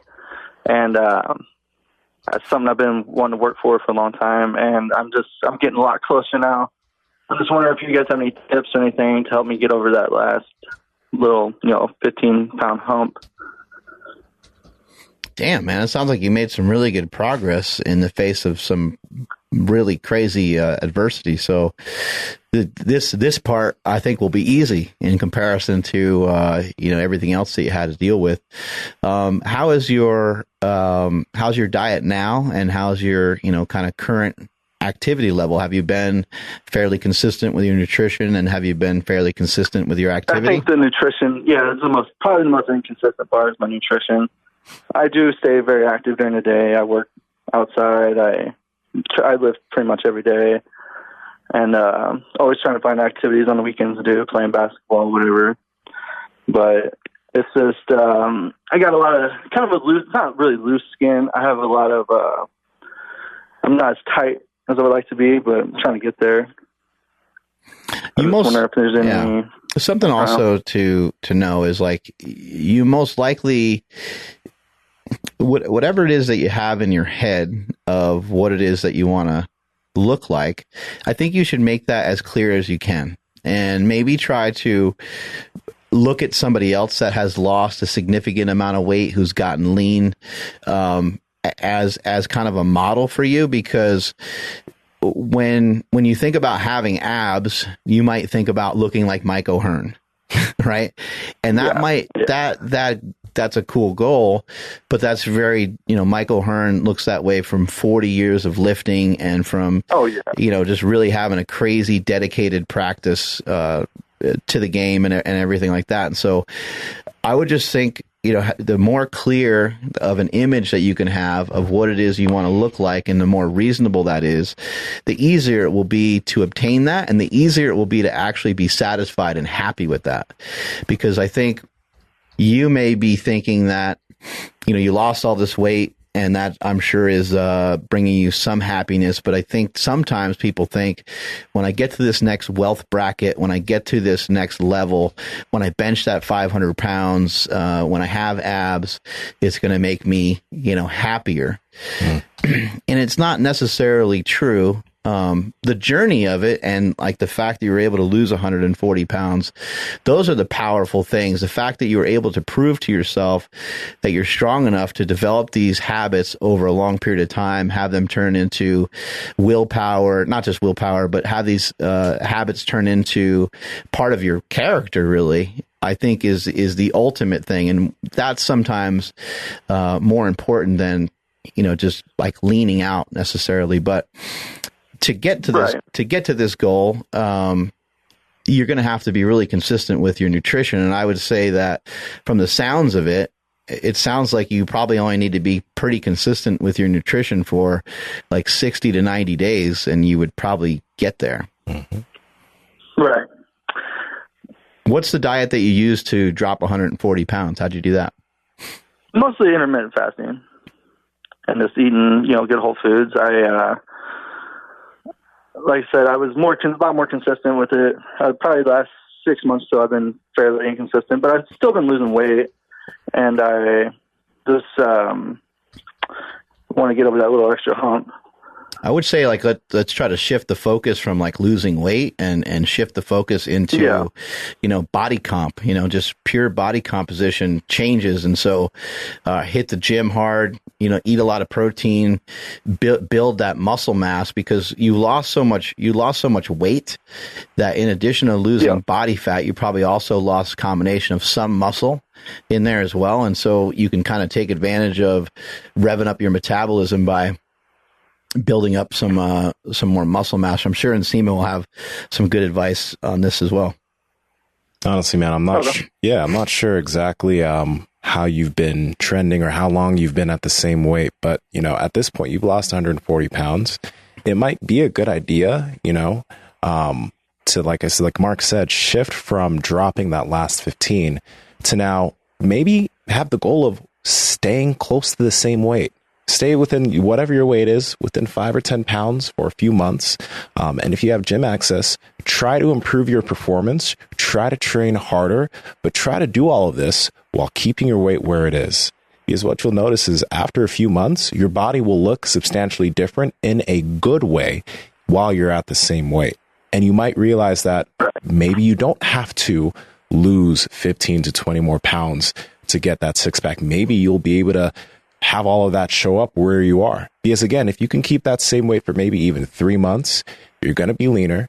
And if you're increasing your performance in the gym, you're going to be stronger and you're going to look overall better without having dropped weight. Plus, you've done a great job of this. And Mark mentioned this to you, and I want to give you kudos to it. You've fallen in love with the process of training. And as long as you love training and as long as you love doing that, you're going to get to that goal. It's the individuals that are only always focused on weight loss and they don't really love training. That's more difficult for them. So you're winning already. And okay, I appreciate it, guys. And another thing, I really have a problem finding like-minded people. I'm from a small town here in Missouri, and it's hard to find like-minded people like you guys that live and breathe training. Those people, you can't find those people around here. It's I don't know. It's just kind of another quick question. Like, what would you guys do to find more like-minded people in your area? But you guys are from a bigger town, so I mean, it's obviously easier. But do you guys have any suggestions on finding something like that in a smaller town? Yeah, I would say try to go to if you can go to a local powerlifting meet, weightlifting competition, bodybuilding show, any number of those things that are even within 30, 40 minutes of you. And then when you go to these things, just try to be a little proactive in communicating with people, but you'll find people. And there's probably also I would just guess that there's probably a powerlifting gym within reach of where you're at, even though it feels like you're in a small town. I bet you there's some maniacs out there that love to bench, squat, and deadlift, and they probably have a facility that's probably not too far. It's just having a little bit more knowledge of like what's around you, what's in your surrounding areas. Yeah. I know like in St. Louis, there's the last guest was from St. Louis too, oddly enough. But I know that First Form is there. That's Andy Frisella's company, and they have like thousands of employees. Those thousands of employees, I don't know if it's thousands of employees. Yeah, they got a lot of employees. Those employees are much of them are very much into fitness. They also have something there every year called Summer Smash, I think it's called, which is a giant event that has a ton of people. I think you have to like buy tickets for it or something. I forget how it works. But I suggest that you look that up and you'll meet a lot of people. I think Brooke Wells is from the area. I know some like CrossFit people out that way. I know of some power lifters from out that way. So there's probably some better gyms, and there's probably more like-minded. Like we're everywhere, us fitness freaks. We have infected the whole entire country, and we're all over the place. Thing. Yeah, it's great. It is great. Mark, you have done an amazing service to so many people out there. You have I'm sure you do at this point have a little of an idea of how much you've helped people, and it's just incredible how much your word gets out and how many people you reach. Thank you, man. I really want to thank you for that. I really appreciate it. You've helped me out so much. Yeah, thank you. And I'm sorry to hear about your parents, but again, congratulations on that. That is some really significant weight loss, and that's something that can help change and help shape the rest of your life, and you should utilize that as a learning. I think it's a good idea to utilize that as a learning tool, that if you could lose 140 pounds and overcome some of these tragedies that have happened to you, then you can kind of tackle just about anything. You could work at any place that you want to work at. You could start a business. You could do just about anything that you want. You're already shown that. You've already proved that. You've already done some things that other people may not ever pursue or ever do, because they put their hands up and they say, hey, you know what, this is too hard. Like I'm way overweight, but man, I know what I need to do to not be so overweight, and if that's going to take too long, I don't even want to. They just won't even start, which is understandable because it is kind of scary to figure it out. So congratulations to you. That's awesome. Thank you, guys. Yeah, have a great rest of your day, buddy. You too. I appreciate it. Yeah. Bye. See you later. That was amazing. Yeah, that's awesome. 140 pounds. Incredible. That's crazy. That's a lot. Cool. You guys feeling some more? What do you think? Yeah, we can do it. We could do another one. Just to kind of fill in a little bit of what he was talking about, and I think what Nsima and I were trying to share with him is that, and I think, like most of the time, if you have a decent diet, not a decent diet, if you have a pretty damn good diet, let's say your diet's on a scale of 1 to 10, let's say it's between like a 7 and an 8, which I consider to be pretty damn good. If you're between a 7 and 8 with your diet and you're very consistent with your training, if you have the right style of training, you have the right programming going on for yourself, and your diet is actually, you're not lying to yourself about where your diet's at, you should be able to continue to get a little leaner.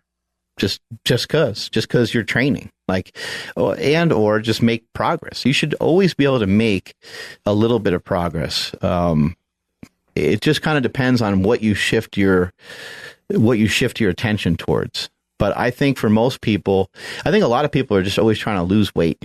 They're always trying to lose weight. They use that as their barometer for success. And I think that it can be a mistake. And I think with this guy weighing about 190, it would be cool if he ended up weighing 185. And he, went through the journey of just taking his time, losing weight. And what we know about that, we know that if we were to communicate with Wesley on a daily basis, and that if we, programmed for him and made him accountable, he sent us pictures, went back and forth, we know that we can get him abs in just a couple of weeks. I mean, we've done it with other people. It's not impossible. It's going to happen. But what we also know is as soon as we lose contact with somebody like that, they won't have abs anymore. The abs will wash away. If he does it with the suggestion that we gave him, to kind of maintain that body weight and to go after almost maybe even being bigger, we know that a year from now, 2 years from now, when we see Wesley out at a trade show, he's gonna be like, "Hey, you guys got me abs," and he'll probably pick up his shirt and still have them. Look jacked as hell too. Yeah, that'd be sick. All right, let's see who we got next. Caller, what's your name and where you call? Oh, hey, glad to be on. My name's Orion Fry, and guess what? I'm from British Columbia, Canada. So pretty far. Hey, awesome, man! Great to have you on the show today. Oh, hey, just a little delay. No problemo. What you got going on today? So, well, today I actually just discovered you guys, and I was like, wow, Building Habits call-in show. So that's super cool. I appreciate what you guys are doing. Thank you. Appreciate it. So basically, I am a native Canadian, and I have a history of mental health and hospitalization. And I made it out. It's been about 4 years since my first hospitalization. And over time, because I developed a depression too over my psychosis, and I've been on meds. And then I started self-medicating too. I've been smoking weed for a long time, but then I started smoking cigarettes and drinking and all that stuff. And just recently, I just quit everything all at the same time. Weed, cigarettes, alcohol. Congratulations. Mindless television and video games. And I've been more productive. So, yeah. Congratulations, dude. That's amazing. Thanks, man. But basically, my hope is advice for consistency, because, this isn't the first time I tried quitting cigarettes or weed or cutting out all these bad influences. So, yeah. Yeah, well, one suggestion I would have, without knowing, your full story, would be to try to fill in some of those habits with things that we could agree would be healthier. I think. Oh, absolutely. I think walking. I'll give you some examples of what I've been doing now lately. I've been working on my poetry book. I've been working on drawings. I've been playing my guitar more and singing aloud. I even, played for people publicly for the first time. And then I also started my own YouTube channel. It's in its infancy, but I do upload daily. So, and I just need kind of a confirmation, but also advice on consistency, because I know I'm heading in the right direction, but I don't want to lose sight of it. But just make sure that some of the things that you're doing, that they are things that you're strongly interested in. And I would also make sure the things that you plan on doing are simple enough to where you can incorporate them without feeling exhausted. You shouldn't feel, when you get done with each day, you shouldn't feel super tired from the different saying, things you do. Keep it simple, stupid. Yeah. Find things that are simple that you can do daily. It applies, but I want to evolve it too. Like, I don't want to just keep it simple, but simple because I'm inspired by what you guys are doing. You're helping people. You're sharing what you guys have, and that is definitely what I want to be doing. Great. Yeah. Wesley. Wait, sorry, what was your name again? One more time. Not Wesley. Sorry. Orion. Orion? Okay. Orion. Yeah. We were talking about something earlier in this show, and you sound like an extremely driven dude. Like, first off, with everything you've done so far, you're winning, man, because that's not what you did already. First off, isn't easy, but now you're taking up the guitar is difficult. Starting a YouTube channel is definitely something that a lot of people don't take on because it takes work. You're doing a lot of things that take a lot of work. You're winning, bro. And the one thing that we mentioned earlier in the show, Mark talked about it, is recording small wins, because I know that you probably have big goals with your guitar and singing. You have big goals with your YouTube channel. You have big goals for all the things that you want to do. And those things are in your mind, right? But it's going to be a great idea day by day to maybe, I like having a notebook and maybe, jot down some of the things you did and just kind of write down those wins and give yourself a pat on the back for that, even though you're not at 100,000 subscribers or this or that. Maybe you gained it's in its infancy. Yeah. But I do like that idea. I'm already writing things down to prepare myself before my videos so I can, work on my message and my vocabulary and, so. Yeah. I just want you to keep your eye on those wins and understand like those small things are progression towards the bigger goal. Because it's very easy when you're focused on the bigger goal, it takes a while. And you don't want to fall off of all the things you're doing because you're not there in the months that you want to get there. Just continue to focus on all the ways that you're winning. And that's one thing that can help you be super consistent. Okay. That's cool. That's super cool. Yeah. Okay. You don't have to be worried about. I don't want to take up too much of your time, but I can tell you, I'm 21. I'm turning 22 this year, and about 4 years ago, I ended up in the mental hospital because I had a psychotic breakdown. The whole universe's pressure was built on me, and it felt like it was just on me, and everybody was just observing, and it was very, very crazy, but I learned from it, and I feel like I have something to offer other people. It's perspective, and you guys are doing that right now, and that's inspiring to me. And I just want any kind of nugget of advice that would just be super helpful. Awesome, man. Thanks for calling in. Have a good rest of your day. Yeah, man. You too. Cool stuff, great. Man. I'm getting some people with sharing some deep things. I think sometimes people have a concern about how long something is going to take, but whether you worry about it and don't do anything about it, or whether you start on something now, time is going to pass either way. Yeah. Yeah. And you're also pain is coming your way either way. You either have pain from starting the thing, or you'll have pain from not starting it. You start something, and now you just created a bunch more problems for yourself. They're different problems, and they're hopefully all we can ever get to as human beings. I don't know if people understand this. All we can ever get to is better problems. That's it. That's all you can ever get to. You're just going to have. I know Andrew's looking into a new home. He's going to have a pool, but he's just going to have. He's got some problems here.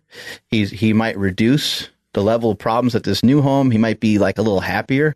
There'll still be problems. They'll still be man, this AC is a piece of shit, or man, the internet here is super slow, right? There'll always be, some issues. It's all we can ever do is to try to, shrink down the problems that we have or make them just better problems. Yeah. And I think, for him being only 21 years old, he still has 3-4 lifetimes to figure things out too. I think a lot of people will, I know myself, I'm by the time I'm 35, I'm going to have it all figured out and blah, blah, blah. And it's shit, dude, 35 has come and gone and I'm still how do I get to work again? I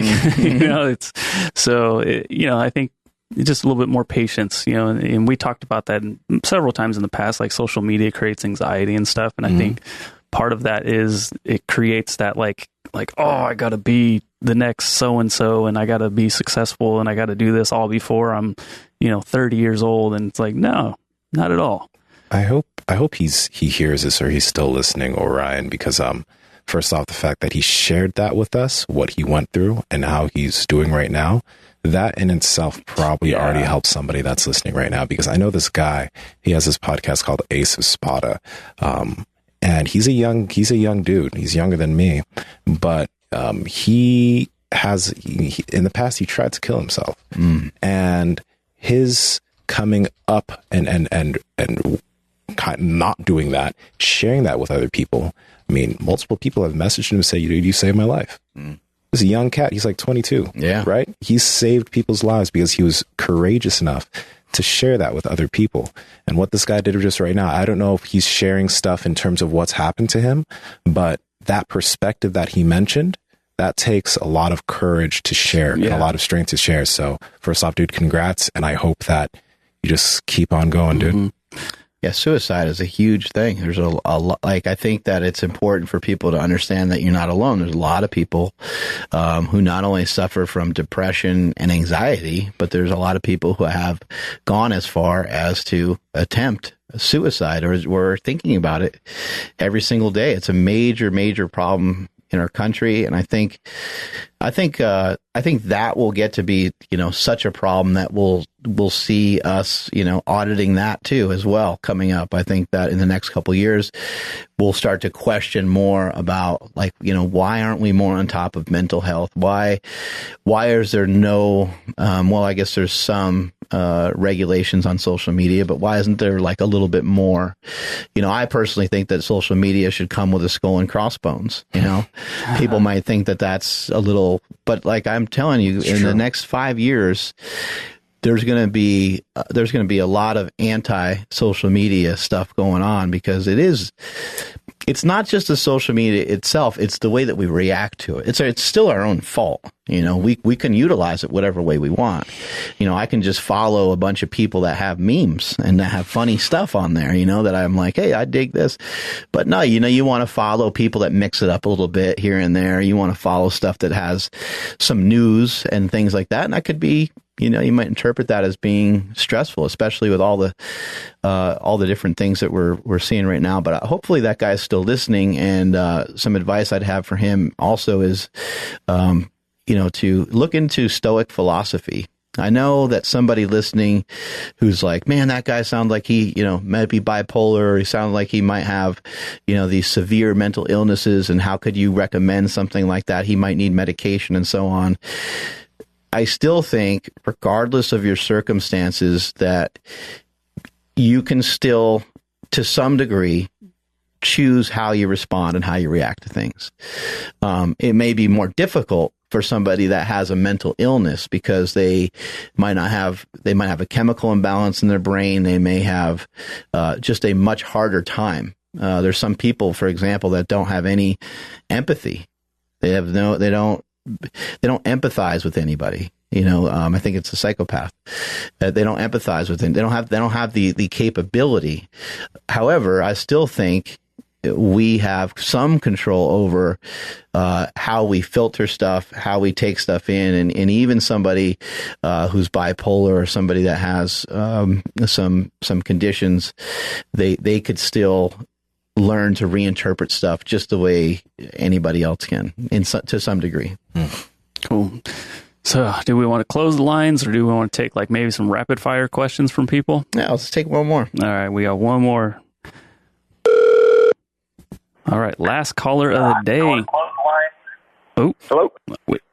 We officially get to say turn down your radio because we heard ourselves. But hey, man. Yeah, sorry about that. No worries. What's your name and where are you calling from? My name is Brian. Everybody calls me Backstage B, and I'm calling from Houston, Texas. Wait, why do they call you Backstage B, bro? I'm sorry. Can you explain that? So literally I do security and bodyguard work at a very well-known and famous music venue here in Houston, Texas called Warehouse Live, and I've been working backstage there doing security and overseeing it since 2007. So right, Backstage it just B. turned into, hey, that's Backstage Brian, because I'm always back there securing the artist. Nice. Okay. What's going on today? So Man, I'm just relaxing, but if it's okay, I'll tell you a little bit about myself, and then I got a question. Yes, sir. So, go for literally, it. I was a police officer for 10 years. During that time, I ate like crap. Of course, anybody who was in law enforcement knows during 12 hours, you just eating whatever you can.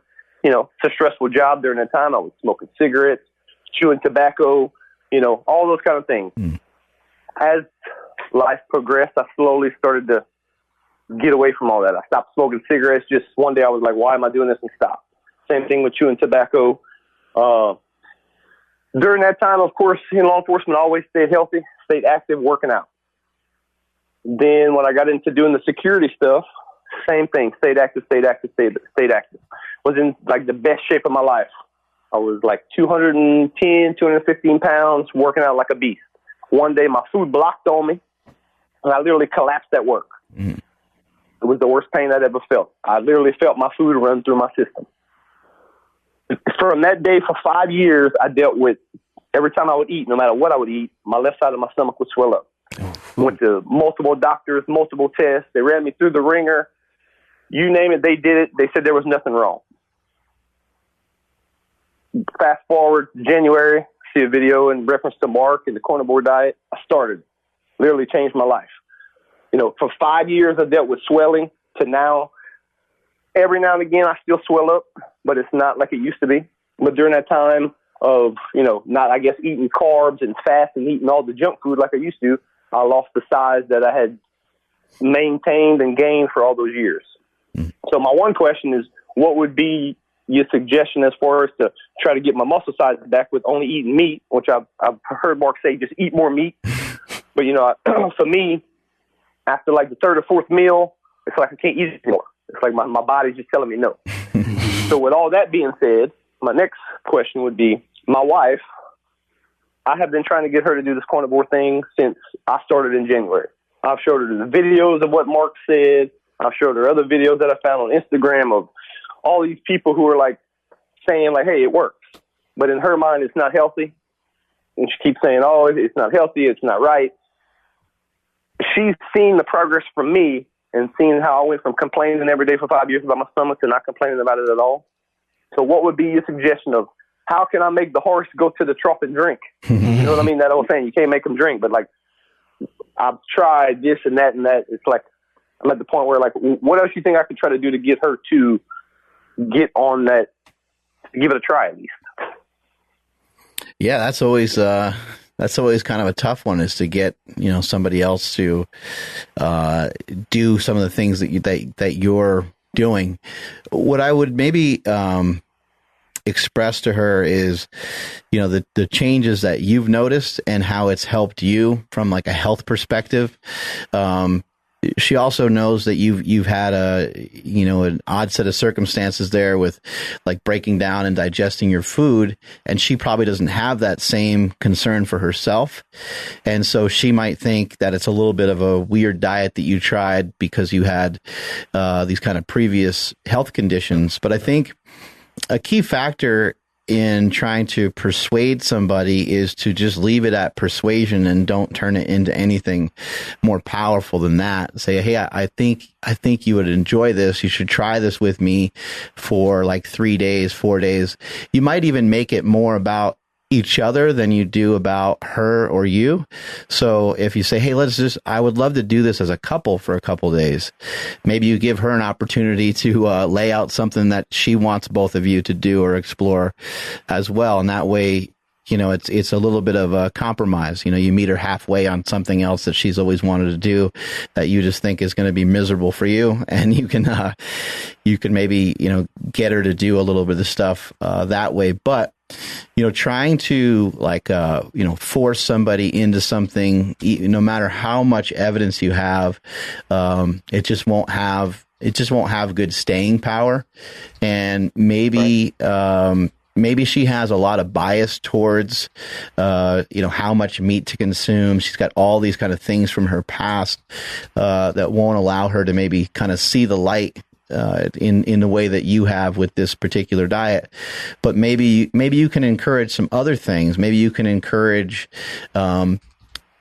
maybe you can encourage that she eats more protein. Maybe you can encourage that she eats less carbohydrate and say, hey, let's do this together. Like, your version of it can be slightly different than mine. That's okay. But I think it would be kind of neat to see, could we do it for a week together, just as like a challenge that you kind of throw down. Additionally, I want to say congratulations. We've had some people call in today that are a bunch of beasts. Mm-hmm. You guys are amazing. That's fantastic that you took charge of your own life and found a diet that could work for you, after having some of those health concerns. In terms of trying to build some muscle mass, I think bringing in some carbohydrates would probably be appropriate, and you would just have to learn, what carbohydrates work for you, what carbohydrates can you digest. So maybe looking into almost like a paleo style diet might be a good idea, where you're bringing in certain potatoes and maybe certain types of fruit, things like that. So that way it's not all, just steak all the time, and you can have some other options in there to help you build up some muscle mass. What you got, Nsima? Well, as far as getting your wife to fall on board, sometimes when, even though we're saying a lot of the same things, sometimes hearing it from multiple different people really helps. So we've had a podcast with Dr. Ken Berry that is really good, and he has the doctor in front of his name. So a lot of the people that I've talked to about the carnivore diet, once they heard Dr. Ken Berry talk about it, they're like, oh, well, the doctor says it, so it should help. We've also done multiple podcasts with Dr. Paul Saladino and Dr. Sean Baker, which are also on this channel. Really great podcasts, multiple episodes. These are things that you can show your wife. More ammo. And doctors. There's also some females as well talking about the carnivore diet. So I think sometimes females are like, yeah, this whole meat thing sounds like a guy thing. Mm-hmm. Yeah, I don't know why, but eating vegetables sounds like a lady thing, and eating meat sounds like a dude thing. I'm not sure where that came from or how that is, but go to a yoga studio and it's predominantly women, and most of those women are not going to be on a carnivore diet. They're going to be probably eating more veggies or even be vegetarian or vegan. Yeah, and although she didn't specifically talk about the carnivore diet, but Dr. Gabrielle Lyon, protein, she talked heavily a ton about how women just need to eat more protein. So I think hearing from another female's perspective, and also having the doctor in front of her name, and I mean, she's super smart. So I think maybe going back to the first time we had her on the podcast in studio might be a good way to either like educate yourself when you're talking to her, or just be like, hey, check out this episode with Dr. Gabrielle Lyon. And you don't have to necessarily even say like anything about like carnivore diet. You can just say like, hey, this is why it's important to take in more protein. Yeah. Right. Yeah. Because I mean, like I said, I've been trying everything. Even last night, we had a pretty in-depth conversation, and she was like, "Oh, what you doing is unhealthy." And I'm like, "Well, tell me what is healthy." I'm like, because the way I look at it, the older I get, the more of the stigmas of what you're supposed to do, and you're supposed to eat so many times a day, and you're supposed to do this and supposed to do that. A lot of that is just people being brainwashed from a young age of, whether it's something they're trying to sell on TV or telling you to do this. It's just the constant, you need to do it, need to do it, need to do it. But like, what is healthy? You know what I mean? I would say one of the only question. You know what I mean? I would say one of the only things that we know for sure is unhealthy is to be excessively overweight. Like that's like not debatable. Whether a cookie is unhealthy or not, like we would have to have somebody give us some good research on why they think a cookie is unhealthy, because I don't think a cookie necessarily is unhealthy. If we start to eat too many of them too often, that could be unhealthy. We know with the most degree of certainty that being excessively overweight for long periods of time is unhealthy, all the way to the point when they do autopsies on heavy people. Somebody was telling me about a documentary the other day. I got to try to find the name of this. But there's a documentary, and in this documentary, they explored some heavier people. They did autopsies on them, and the inside of someone who's obese looks completely different than somebody who's not obese. And I think we can all agree, like, hey, man, on the inside, like, we're all pretty much the same. There's some differences. Some difference in muscle mass, some differences in body fat, some differences in muscle types and muscle fibers, and there's some differences. But there's some major differences in the way a heart looks from someone who's really heavy versus the way a heart would look from somebody who has managed their body weight, throughout their life. So that would be a focus. And for you, if you have been able to lose weight, if you've been able to get more fit, and you've noticed that you're having better sleep, your performance in the gym is better, your life in general has been enhanced by you losing some weight, that would be the thing that I would focus on with your significant other, rather than saying, hey, this is the diet, this is what you need to do, this is what you should do. Like, that doesn't work great. I think maybe pulling her into a conversation of saying, I just think that we should make healthier choices together anyway, because this is a concern for me, and I'd love for you to, join me on some of this. And she tells you to go fuck yourself, then that happens a lot in households, right? That's the kind of thing, because what it is, over the last a few years, I've been trying to create my own brand, which is called Horseman Worldwide. And I have friends who work security. I have friends who work law enforcement. People who don't do those kind of jobs, but just in general who know me and affiliate with me, who have reached out to me and like, hey, what are you doing? And I've given them tips based on things that I've tried, and it's worked, male and female. I mean, there's one security guy that I worked with who lost 90 pounds. Damn. I mean, he literally called me one day and was like, hey, my life depends on it. I need some help. And I mean, it literally started with changing his mindset, telling him like every day, hey, I can and I will. You got to say it every day. But what blows me away is how I get all these people to be able to change stuff, but the person in my own household won't do it. You know what I mean? Hey, man, I think we all feel it. Like, honestly, it's the people that are closest to me that don't listen to me. Just straight up. I think Andrew can attest to that, right, Andrew? Absolutely, yeah. No, 100%. Yeah, so, I mean, so I got to get a few other mouths to just listen to what Mark said. I think he's got he's got you. Well, that's the crazy thing. I've been listening to what he said since January, and like I said, I mean, I'm in great shape. If I could just gain another 10 pounds, that'd be great. Other than that, I'm never felt better in my life since eating just meat. You're amazing, bro. Seriously, that's awesome. The way you've been able to help people, that's great. Yeah. Well, I appreciate you guys' time. I'm not going to keep you all any longer. I appreciate what you guys do, and thank you for your time. Yeah, man. Have a great rest of your day. Catch you later. Guys, have a great day. Peace. Man, we had some best listeners, man. Yeah, we had some cool guests on today. Dude, that was great. These are easily becoming my favorite shows. This guy, he lost all that, or he got in such great shape. They sound like they're fake callers. Right? They kind of do. I helped a buddy lose 90 pounds. Like, hey, man, I tried your carnivore diet and I lost a bunch of weight. It's the same guy. He just keeps changing his accent. He's like, it's like, damn, Smokey's doing a really good job in the other room calling us. Oh, man. This is great, man. I love this. Yeah. Thank you, everybody, for checking out, the fan lines there. If you guys missed out, or if you're listening to this, after we go off air, please text the number 206-737-7369.